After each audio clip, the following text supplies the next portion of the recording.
अच्छा भैया, जैसन कि आप लोग हमारे छोटे भाई विकास बाबू को गाना सुनल गल गए, बड़ा लल करलन है भाई लाल भरत भाई। भदोही से आके बनारस वालन के ललकारत हूँ भैया, इनके भाई पता ना हो कि बनारस हो हमारे पिताजी का में कि जिसका न जोड़ कहीं मिले संसार में, का मिल जाता भोले बाबा के दरबार में। तो जल्ला विकास ई बनारस हो, जेकर नौवा बनारस हो, कबो बिगड़बे ना कल। तला तो के हमहू सुनावत एक गीत, तनी सुना भाई।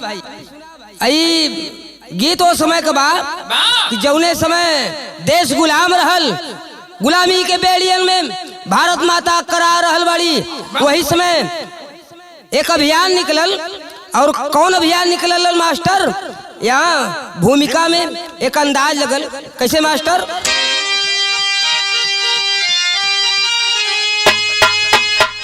तारे तिरंगा वतन के दीवाने, जमाने को जलवा दिखाने चले हैं, गुलामी नगरों की हरगिज करेंगे, आजादी दुल्हनिया को लाने चले हैं, कोई माँ का बेटा या भाई बहन का या कफन सर बंधाने चले हैं, पढ़ का ऐलान सुनकर मैं योगी योगी बिगुल को बजाने चले हैं।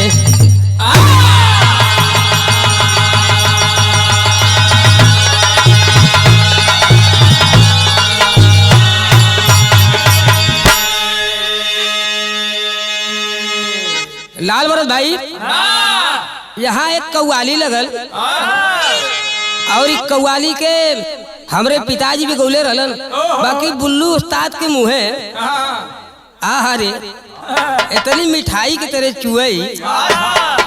कैसे हो मास्टर?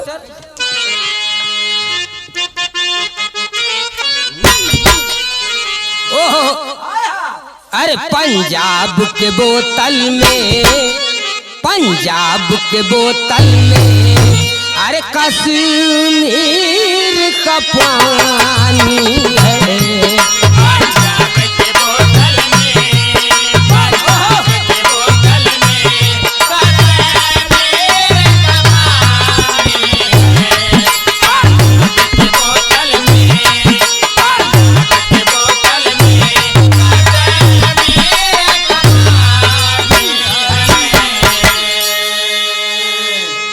इतना तर्ज रहल। बाकी गाना में भाव कितना बढ़िया लिखल बा कि उन्मादी जवानों की, उन्मादी जवानों की उन्मादी जवानी है, उन्मादी जवानों की, उन्मादी जवानों की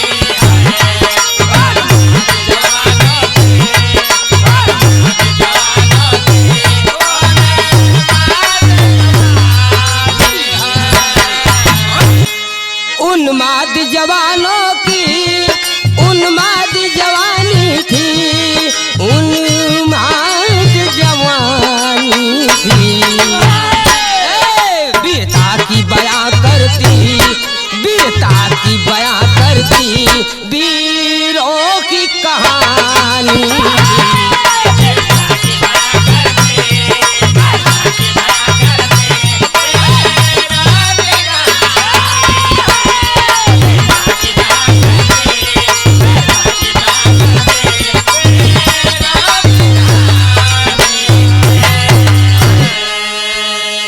नजम लगल मास्टर।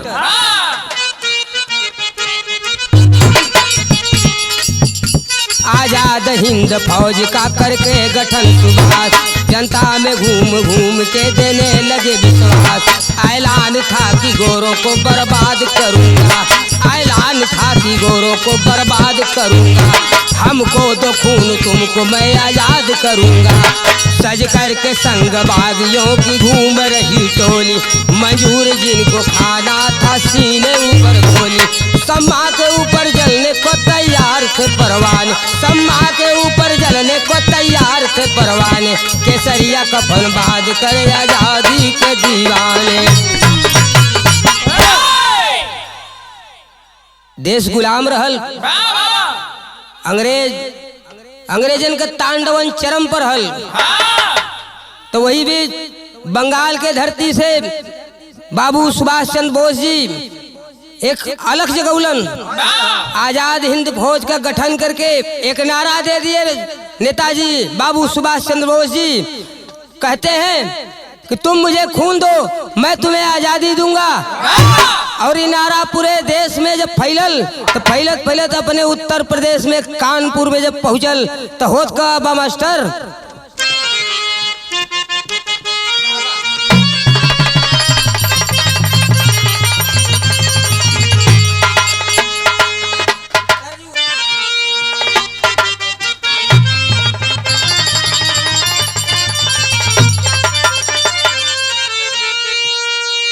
वह तर्ज लगल यार फेरी दे तू डोलिया कहाँ,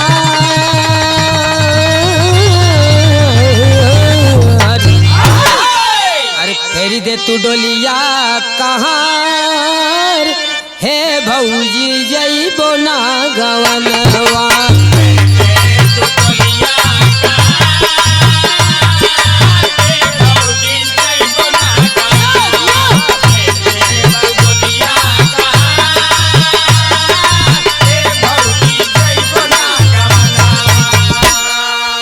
लेकिन होत का बा नेता का सुन के ऐलान,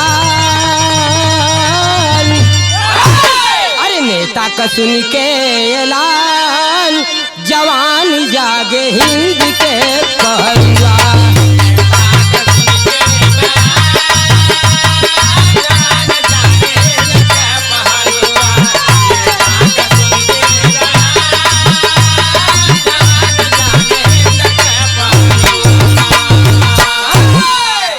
कानपुर में क्रांति का पहुँचल किरनिया, कोठवा से सोचे कांता बाई कस्बिनिया। का सोचे अरे करत रहली नरक में बिहान, जवान जागे हिंद के पहरुआ।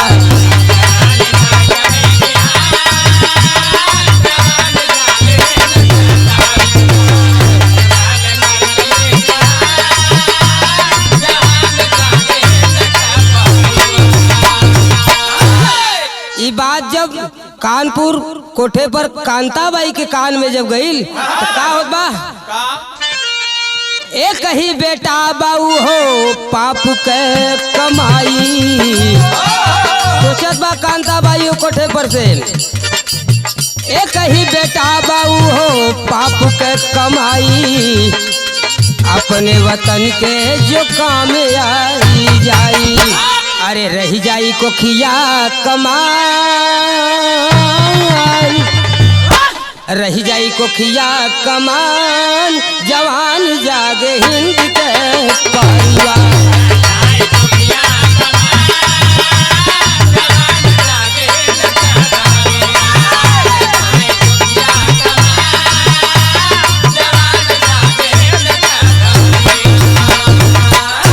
सोच रही है कांताबाई ऐसन मौका जिंदगी में कबो न आई, बेटवा कमल के चलल संगवा लियाई, खतरे में बाटे हिंदुस्तान,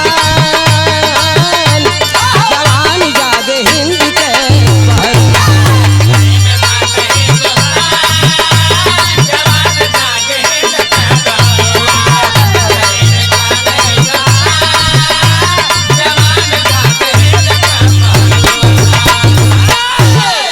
वो कोठा पर से वो कांताबाई सोच रहल बा कि ऐसन मौका फिर मिली नहीं, बिगड़ल कमाई बना लेवे के हो। करत का बड़ी कांताबाई अपने बेटा कमल के लिया के चलल हइन। कहाँ चलल हइन तर्ज लगल मास्टर,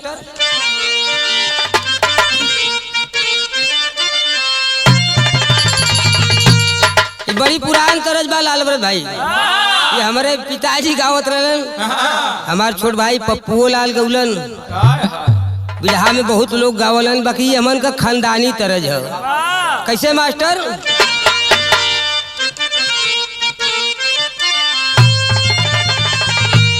तरज हुआ कि बाबू दरोगा जी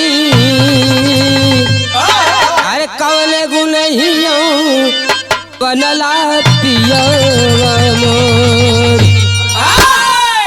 तो तर्ज बा, बाकी गाना का भाव बड़ा बढ़िया बा। कैसे मास्टर? कि हमारे बाबूजी, कि हमारे बाबूजी अरे गैल कमाई जिंदगी के मोरे चूक, हमारे बाबूजी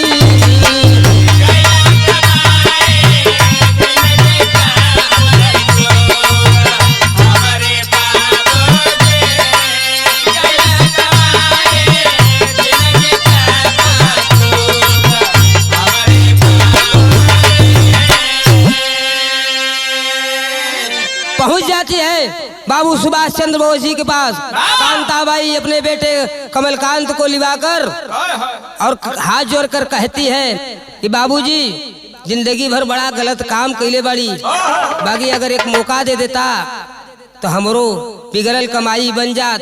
का कहत बा? बाद के गुरु जिंदगी भर तबला पर तरली तान, पाप का हमारा एक निशानी बाटे मोर संतोन की हमरे बाबू। अरे पाँव पकड़ली दोनों हाथ से झूक, हमारे बाबूजी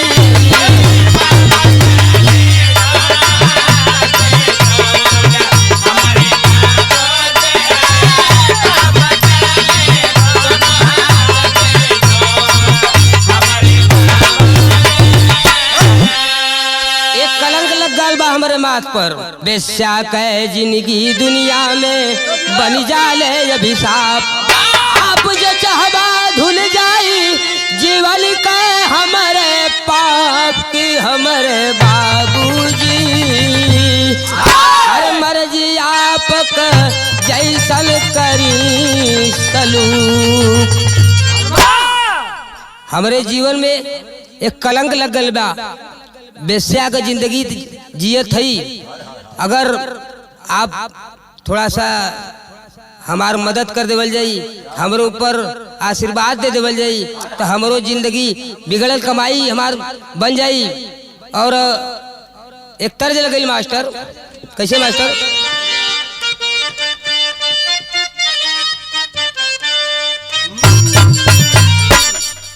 यो देखा हमार खानदानी बा। कैसे मास्टर? अरे हमार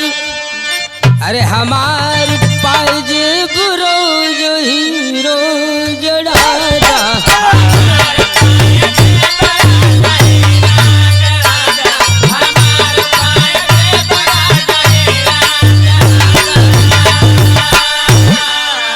अरे झुलली पौड़ली जहाजियों मंगो दो, हमार पाज रोज हीरो जड़ादा।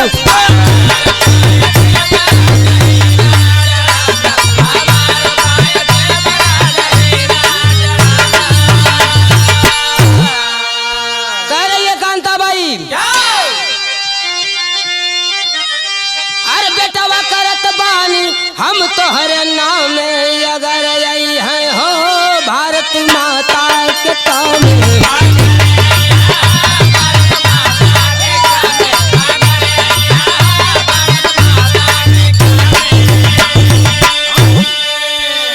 अरे खुनावा से इतिहास के लिख के पन्ना कह दी है पूरी जो हमारी तमन्ना।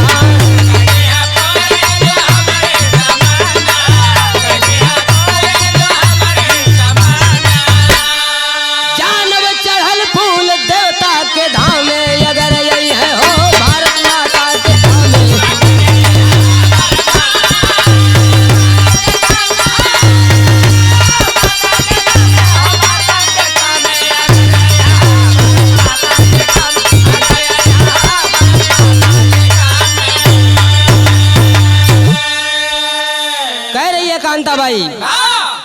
कि हमारे एक ठे लड़का बा कमलकांत, अगर एक आप अपने दल में भर्ती कर ले बा तो यो भारत माता के कामे आ जाए तो हमारो जिंदगी संवर जाई। हमरे पर जो कलंक लगल बा उस कलंक हमार मिटा जाई। इतनी बात सुन के बड़ा जोर से खखाए के हंसलन बाबू सुभाष चंद्र बोस जी। हंस के कहत का हुन, बोले सुभाष कांता भाई, यह बच्चों का खेल नहीं, औरों के जुल्म सितम को तेरा बालक सकता झेल नहीं, बहुत है कठिन बहन। अरे औरत की जात जानती है तू क्या कह रही है? समझ में आ रहा है तुमको कि क्या कहती है तू? ये अराब बहुत है कठिन बहन, कांटों पर है चलना होगा, नफरत की याद में गोरों के जलना होगा, जलना होगा, जलना होगा। कहते हैं सुभाष चंद्र बोस कि आजादी की लड़ाई इतना सस्ता नहीं है जो तू सोचा था कि कोठा पर से उठा के लड़का के लेके चली लू है तनी बुढ़ी के लड़का के। सोचा तू कि आजादी की लड़ाई में ही जाके खून दियन, जब अंग्रेजवा जब लगियन कोचे न तो लगियन पिन पिन पिन पिन चलियन भाग। आयल समझ में? इतनी सस्ती लड़ाई नहीं है। तब तक वो लड़का कमलकांत बगल में खड़ा रहल और सुनत रहल बाबू सुभाष चंद्र बोस जी के बात। वो लड़का तो रहल जरूर, लेकिन ओकरे देही में आग लग गई। कहलस कि सुना, बहुत क्रांतिकारी मत बना अपने आप के। क्या कहलस लड़कवा? तब कमलकांत ललकार उठा, लहू में लिए रवानी को, धिक्कार है तुमको नेताजी, लानत है तेरी जवानी को। धिक्कार बात तोरे जवानी के, क्रांति का अलग जगह हुआ है। यही कहला कि तुम हमको खून दो, हम तुमको आजादी देंगे। बनते हो मर्द गर नेताजी, क्यों दर्द से इतना डरते हो, करके क्रांति के अग्रदूत कायर की बातें करते हो। कायरों की बात करते हैं नेताजी, बच्चा कह रहे हैं तो बच्चा कह रहे हैं तो जान लीजिए एक बात को। तेरी में भाव लगल मास्टर का कहत बाप कमलकांत, कैसे मास्टर अब तो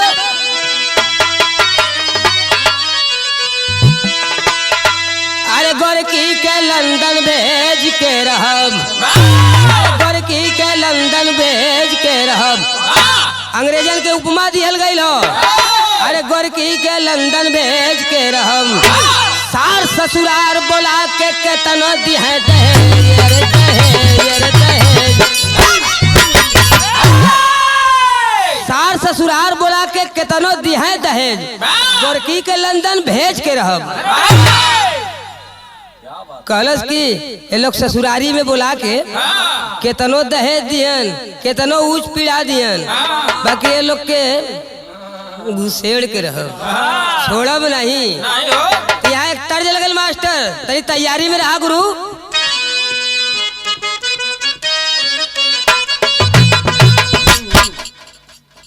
देखा है कि मिर्जापुरी ढुनमुनिया भी कहल जाला, अब बनारसी कचकचवा भी कहल जाला। कैसे मास्टर?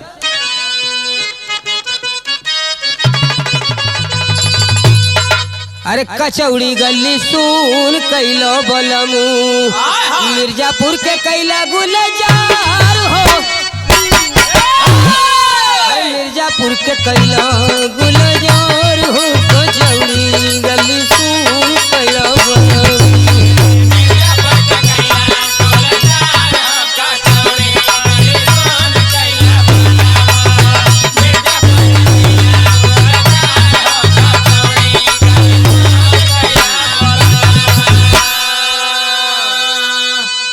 अरे छतिया छेदाई गईली नेताजी, अरे छतिया छेदाई गईली नेताजी। तोहरे मुँह से सुन के ऐसन बतिया, छतिया छेदाई गईली नेताजी।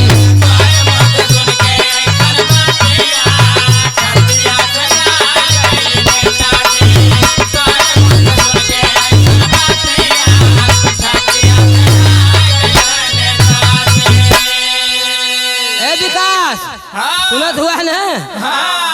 ऐसे भला कैसे केहू बनी क्रांतिकारी जितल बाजी जई बतुहारी की छतिया छेदार गई नेताजी माई मांगे दूध के कीमतिया। वो कह रहा है लड़का कि हमके अब आशीर्वाद दा, हम तोरे संगे लग जाई और तोरे बाँ से बाँ पूजा देब हम। ओकरे फेर में मत पड़ा। कैसे कहत बा लड़का, पापड़ में भाव लगल मास्टर।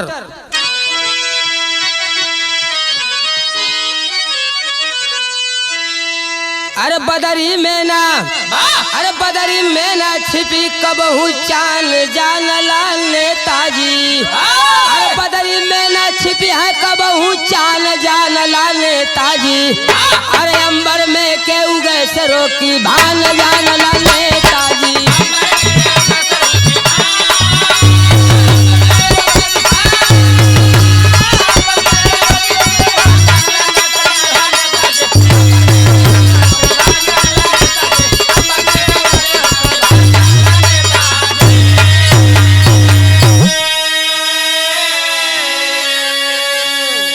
बाण से बढ़ के बालक के सीने में चुभल बतिया हो और बाबू सुबह से अपने लगाए लहल छतिया हो।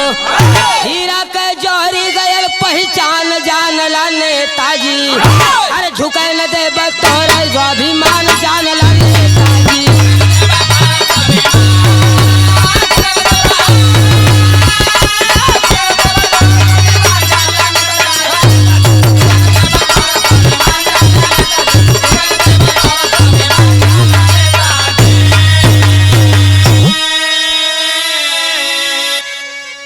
अरे गोली से बढ़ के लागत बा बचवा तोहरी बोली हो। भर्ती कैल शेर के तब आजाद हिंद की टोली हो। अरे लड़का मत बुझा बाटी चट्टान जानला नेताजी। रुकी सामने आई जवन तूफान जानला नेताजी। कह रहा है लड़का कि लड़का मत बुझा, तोरे सामने चट्टान बन के तेरे खड़ा रह। जैसे हिमालय को कोई हिला नहीं पाया उसी तरह हमको भी कोई नहीं हिला पाएगा नेताजी। आप अपना भ्रम मिटा दीजिए। नेताजी का भ्रम मिट गया। लड़के की बात सुनकर आत्मग्लानि हुई। कहते हैं कि बच्चे मैं तुमको पहचान नहीं पाया और अपनी गलती को मान गए नेताजी। और कहते हैं लड़के से आलाम भाव लगल मास्टर।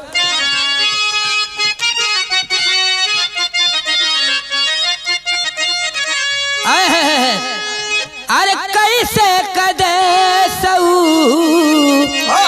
अरे गुलाम भला रही है। जियो जियो हवा के कोठवा पर भी गम के गुलाम।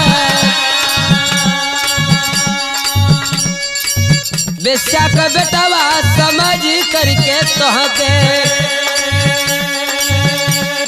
भीतरा से भैली हमारी आत्मा खराब।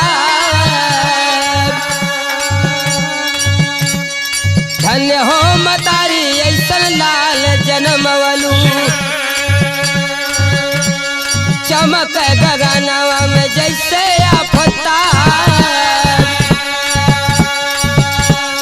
माथे पर लगवली तोहरे चरण कजूरिया।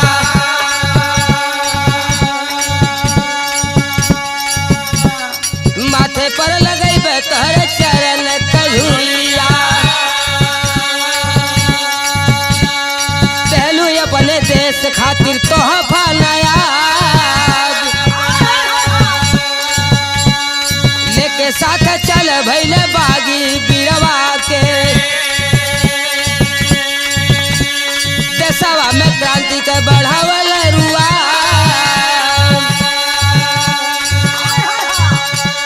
बिस्मिल आजाद साथ कमल नौजवानवा।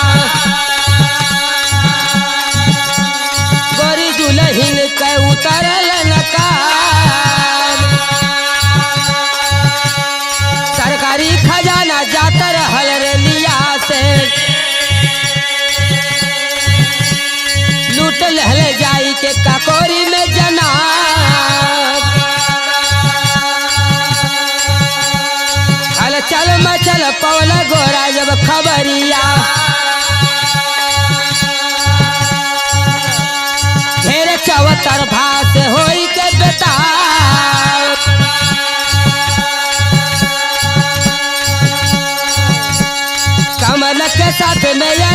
घिर गईल।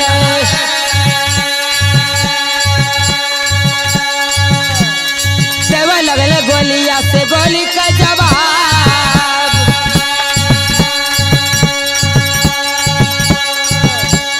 बोले है आजाद कमर भाग जा बीरनवा।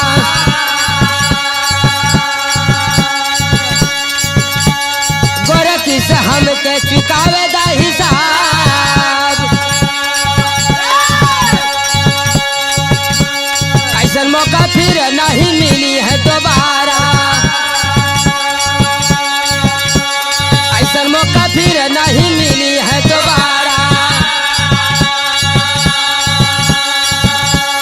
जिंदगी का हमरे बस एक ही बख्वाब।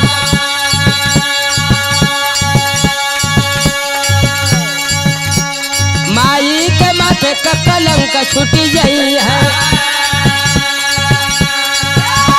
देशवा के अपने जो काम आई जा। अरे तबले गोरा गोलिया आजाद पे चलवल। अरे सिनवा पर रोक कहल कायर ना कहाब।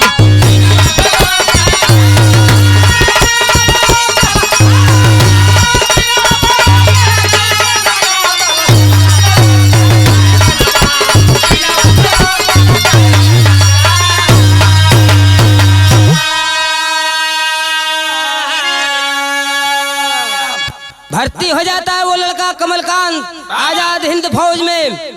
और बाबू चंद्रशेखर आजाद राम प्रसाद बिस्मिल जी के साथ में मिलकर के आजादी की लड़ाई में आगे बढ़ जाता है।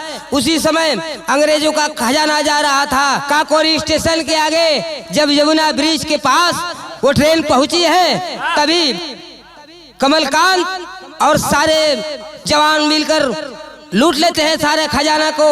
और तभी अंग्रेजों को खबर लगता है और अंग्रेज घेर लेते हैं जवानों को। सारे जवान तो यमुना नदी में कूद जाते हैं, घिर जाते हैं बाबू आजाद साहब और कमलकांत। अंग्रेज घेर लेते हैं दोनों लोगों को और दोनों ओर से गोलियां चलने लगती हैं। कमलकांत कहता है, बाबू आजाद कहते हैं कमलकांत से, बेटा भाग जा। मगर वो लड़का सोचता है कि अगर हम भाग जाए तो हमारे मतारी के सपना पूरा न होई और आजाद साहब के वही रहे के रहियन तो वही बहुत क्रांतिकारियन का गठन कर लियन। हमारे मतीन बहुत सिक्का कमलकांत के लिया लिहन। हम तो इतने दिन की जिंदगी है, हमरो बन जाई, हमारे मतारियों को बन जाई, देशों को भी दे कुछ हमार योगदान हो जाई। तब तक भैल का अंग्रेज उधर से गोली चलवलन आ गोली सन सन चलल चली आवत रहल। और जैसे ही आजाद साहब के तरफ गोली आइल और ढकेल कर आजाद साहब को, चंद्रशेखर आजाद जी को ढकेल कर वो लड़का अपने सीने पर गोली खा लेता है और गिर जाता है। आजाद साहब उसको अपने गोद में उठा लेते हैं लड़के को। लड़का कहता है कि बाबूजी, बात कहता है लड़का। क्या कहता है लड़का? मास्टर खड़ी में भाव लगल।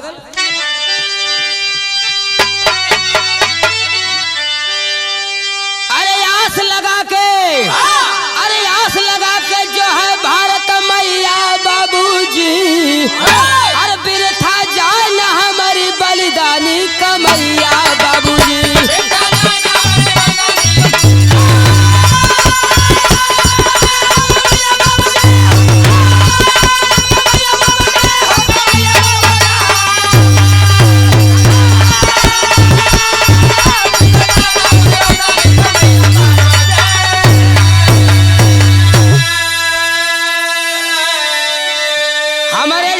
लाखों लाल दी है कुर्बानियाँ। हमारे जैसा अभी लाखों लोग मिले हैं ना आपके, मगर हमारे जैसा लाखों लाल दी है कुर्बानियाँ।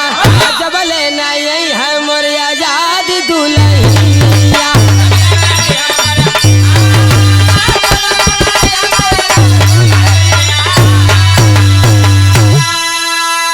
कहता है कमलकांत, तुम्हारे हाथे, अरे तुम्हारे हाथे बाबूजी, अरे बिरथा जाए ना हमारी बलिदानी कमैया बाबूजी।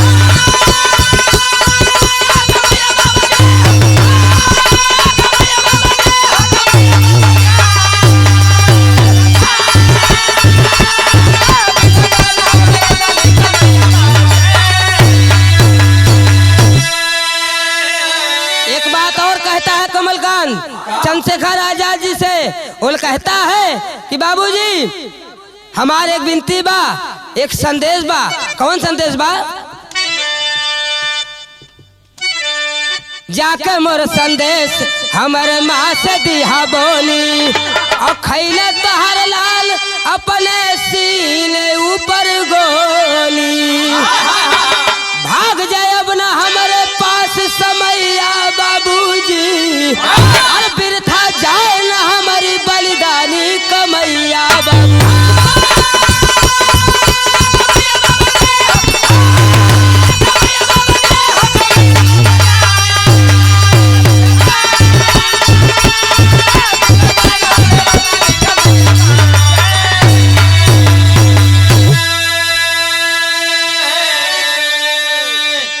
वो कहता है कमलकांत कि बाबूजी हमारा एक संदेश हमारी माँ के पास कह दीजिएगा, सुना दीजिएगा कि तुम्हारा बेटा भारत देश के लिए, माँ भारती के लिए अपने जीवन का बलिदान दे दिया। धन्य हो माता, धन्य हो तेरी कोख, जो ऐसे ऐसे सपूतों को, ऐसे ऐसे लाल को पैदा करती हो। गुरु गणेश गुरु रामलाल की बच्चन से थी प्रीत, स्वर्ग चंद्रिका रामदेव की फिर मिली ना गीत। बड़की के लंदन भेज के रहब, अनपढ़ कलम वियोगी रखिया सदा सहे।